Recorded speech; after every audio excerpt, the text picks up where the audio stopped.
Drake just got sued for allegedly copying a strap-themed photo series that won a World Press Photo Award. And the artist says it wasn't just theft, it was personal. From a $300 million lawsuit about bots to defamation flops, Drake's legal troubles have been snowballing. But this one, it involves strap imagery, stolen art, Balenciaga allegations, and a claim that Drake tried to mirror a vindication arc that wasn't his. Let's unravel this mess. Let's say you're a world-renowned photographer. One day, you see your signature work in a Drake video. No credit, no permission. What would you do? Drop a comment. Was this homage or straight up heist? Another week, another lawsuit, and this one might be the strangest yet. Drake, still licking his wounds from losing that defamation case against Kendrick Lamar, is now being dragged to court again, but not over lyrics or rumors. This time, it's about the visuals. A prominent Italian photographer just filed a bombshell lawsuit claiming Drake stole his internationally acclaimed work for a scene in the What Did I Miss video. This isn't just a fan theory, it's a formal federal complaint. The claim, brazen and extensive copyright infringement. The evidence, a pool, some straps, and a camera frame that looks a little too familiar. Drake's legal era is starting to look less like strategy and more like self-destruction. This isn't just some unknown artist chasing clout. Gabriele Galimberti is a World Press Photo Award winner whose bold and provocative project, The Amerigots, turned heads worldwide. The concept, stark symmetrical portraits of American strap owners posing proudly with their weapons, posed meticulously, almost museum-like, as a haunting commentary on culture in the U.S. In the art world, Galimberti's aesthetic is instantly recognizable. His photos aren't just pictures, they're statements, political, provocative, and painstakingly composed. So when he saw Drake's music video open with straps lined up neatly by a pool, with Drake posed right where Galimberti's subjects would be, yeah, he noticed. Copying a style this distinct, that's not inspiration, that's imitation, and it could be expensive. Let's talk about the shot that started it all. In Drake's What Did I Miss Op video, there's a moment where he's posted up beside a luxury pool. The camera pans across the ground, where a carefully arranged collection of firearms is laid out, neatly spaced, almost like art to the average viewer. Just another flashy flex in a rap video. But to those familiar with Galimberti's work, it was an instant red flag. The layout, the symmetry, the minimalist staging, even Drake's position on the right side of the frame, every detail matched to Galimberti's photos from the Amerigots. And that's the problem. In a copyright case, imitation isn't flattery, it's fuel for a lawsuit. Filed November 12th in a California federal court, Galimberti's complaint isn't holding back. It accuses Drake and his label of willful, brazen, and extensive infringement of Galimberti's exclusive copyright. The suit also names OVO Sound, Republic Records, and Universal Music Group as defendants. According to the 13-page filing, Drake's video lifted, stole, and replicated Galimberti's distinct style without credit, compensation, or consent. Galimberti didn't just claim visual theft. He claimed his livelihood and legacy were being damaged by the unauthorized use. This isn't a takedown request. It's a scorched earth legal maneuver. When an artist defends their name, they don't whisper, they sue.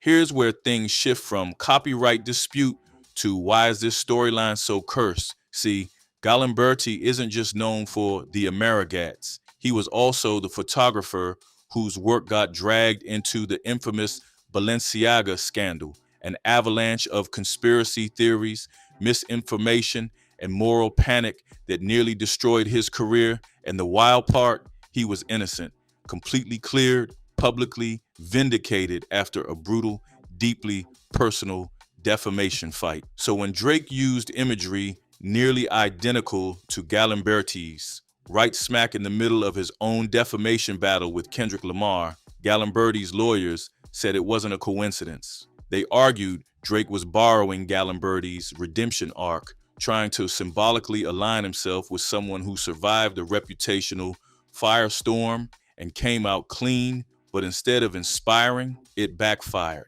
You can't hijack someone else's vindication. That's not symbolism. It's theft with subtext. Pay attention to the stories you borrow. Some narratives come with scars, not shortcuts. This is the part that feels like Drake wanted to be deep, but ended up digging himself deeper. According to the lawsuit, Drake's use of Galimberti inspired imagery wasn't just aesthetic, it was intentional messaging, a quiet nod to the idea that, like Galimberti, he too would be unfairly accused, misunderstood, and ultimately proven right in his feud with Kendrick. Except that's not how reality played out. Drake lost his case publicly, loudly, embarrassingly. Meanwhile, Galimberti actually won his. So instead of invoking a symbol of triumph, Drake accidentally set himself up as the guy who tried to claim someone else's victory and ended up sued by the very person he tried to emulate. Lesson? Never bet your redemption arc on borrowed art. It collapses. Authenticity always lands better than metaphorical cosplay, especially in public scandal. Season. By now, Drake's legal portfolio is starting to look more like a mixtape. Defamation claims, gambling lawsuits, ghostwriter exposés, streaming fraud accusations, and now copyright infringement with global art implications. If this were any other artist, it might be shocking. But for Drake, it's beginning to feel routine. In 2025 alone, he's been hit with at least 4 different lawsuits, all pointing to one thing: recklessness disguised as dominance. His empire isn't being attacked, it's imploding from the weight of bad choices. This latest case adds a layer he didn't expect. An international plaintiff with legal receipts, artistic credibility, and a global spotlight.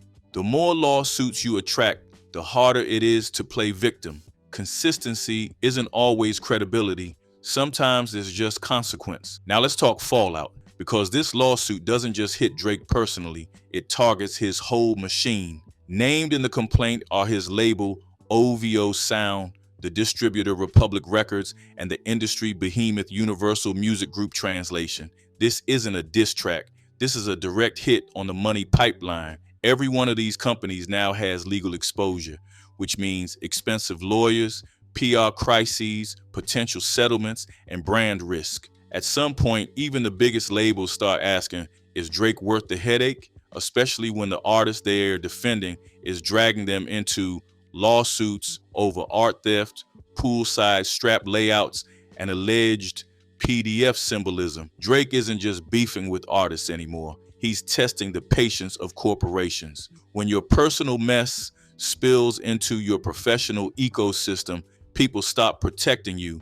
They start distancing themselves. Let's be clear, this isn't just about visuals. This is about identity. Galimberti isn't suing for clout. He's suing because Drake's team allegedly hijacked his name, his legacy, and his reputation without asking, acknowledging, or compensating.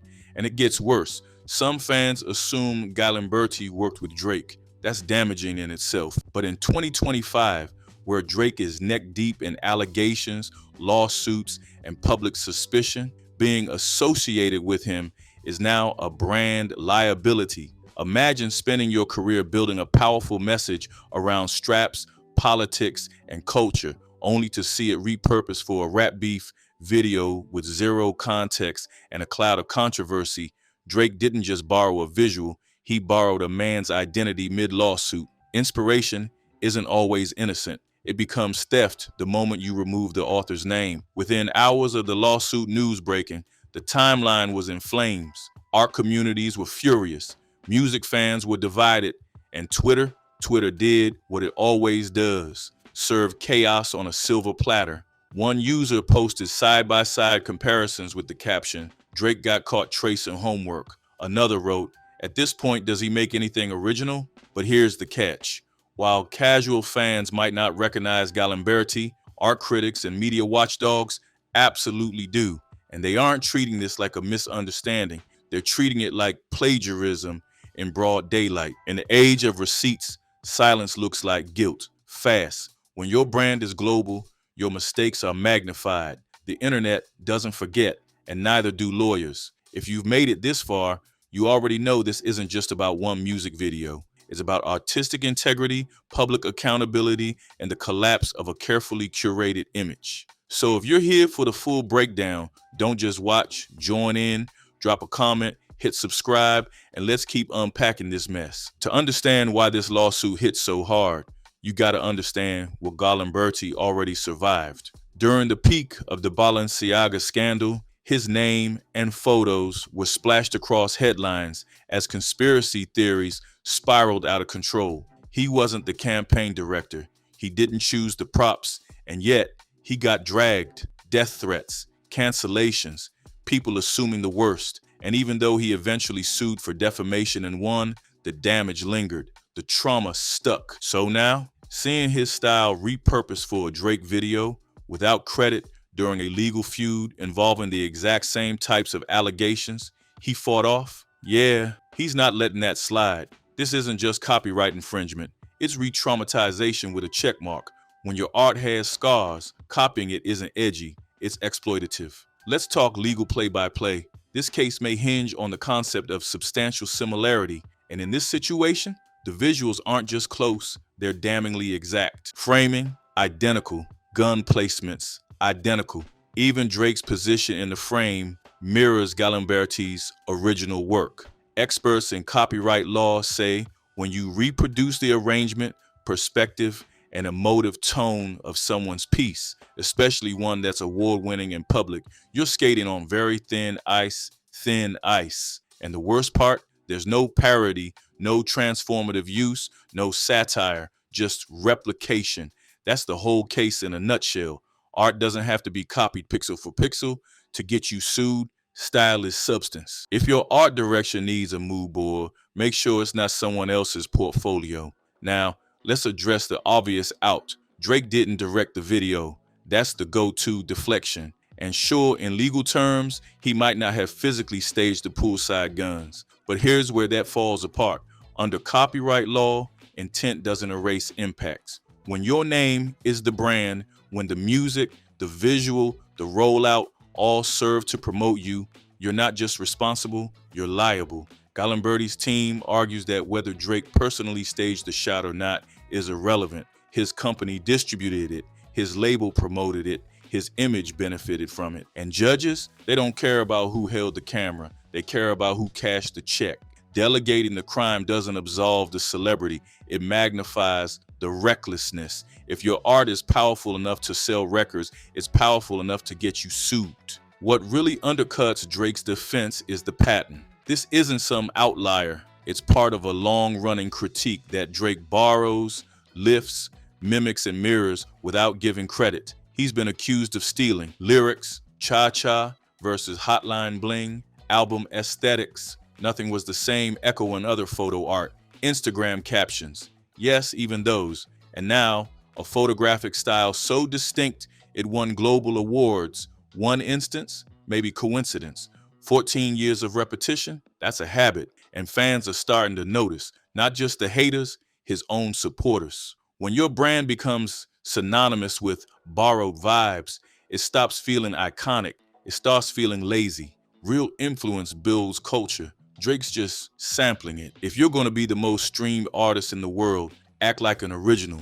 Let's not forget, Drake just wrapped up a high-profile legal tantrum aimed at Kendrick Lamar over the now legendary diss track Not Like Us. He claimed Kendrick's PDF bar was defamatory, slanderous, damaging to his image. So what did he do? He filed a lawsuit and lost. And now he's being sued by a man who was actually falsely accused of the same thing, a man who actually got vindicated. A man whose redemption story Drake allegedly tried to echo by copying the visuals that made him famous. You can't make this up. Drake wanted to be the martyr, the falsely accused genius. Instead, he ended up becoming the infringer against someone who actually lived that story. This isn't just legal karma, this is poetic combustion. If your legal strategy is copy-paste, expect it to blow up in your face. And now, the cherry on top, the name of the track itself. What did I miss? Apparently, a lot. Drake missed the part where copyrights protect more than just lyrics. He missed the part where you can't jack someone's trauma for aesthetic. He missed the part where your redemption arc requires actual redemption. And now, that title, meant to sound cold, detached, iconic, reads like a self-drag. A neon sign flashing, I didn't get the message. The art was borrowed. The lawsuit is original. When your titles become captions for your downfall, it might be time to log off and rethink the brand. Here's the part nobody's talking about, but everyone should be noticing. Where's the defense? Where's the PR spin? Why hasn't OVO, Republic Records, or even Universal Music Group released a statement? Because silence is strategy. In lawsuits like this, especially when there's evidence stacked high and public sentiment swaying, the first move is often to disappear. No denial, no defense, just distance. Behind closed doors, legal teams are likely scrambling, liabilities being calculated, and contingency plans are being whispered. And make no mistake, this kind of silence costs Drake industry goodwill. When your biggest backers stop speaking for you, you're already halfway to being phased out. Influence fades fastest when those around you start calculating risk over loyalty. If the court sides with Galimberti, Drake and his team could be ordered to cough up massive damages, not just for copyright infringement, but for misrepresentation, reputational harm, and unjust enrichment. But money might be the least of his concerns. The real loss, credibility. Another headline that confirms the growing narrative. Drake isn't just in legal trouble. He's becoming creatively bankrupt, sued for bots, sued for lyrics, sued for visuals. At what point does the audience stop believing in the art at all? Because once the brand becomes synonymous with shortcuts and lawsuits, the magic's gone. One more misstep and Drake won't be untouchable. He'll be unbookable. When lawsuits become a genre, even the biggest stars get shelved. Drake's "What Did I Miss?" video may have been a flex, but now it's a flashing red flag. He didn't just borrow a look. He borrowed someone else's legacy, pain, and symbolism, then got burned for it. And with every lawsuit, the gap between icon and liability keeps shrinking. Want more on Drake's legal spiral, the streaming bot saga, or how Kendrick broke this whole empire open? Hit that subscribe, and we'll see you in the next breakdown.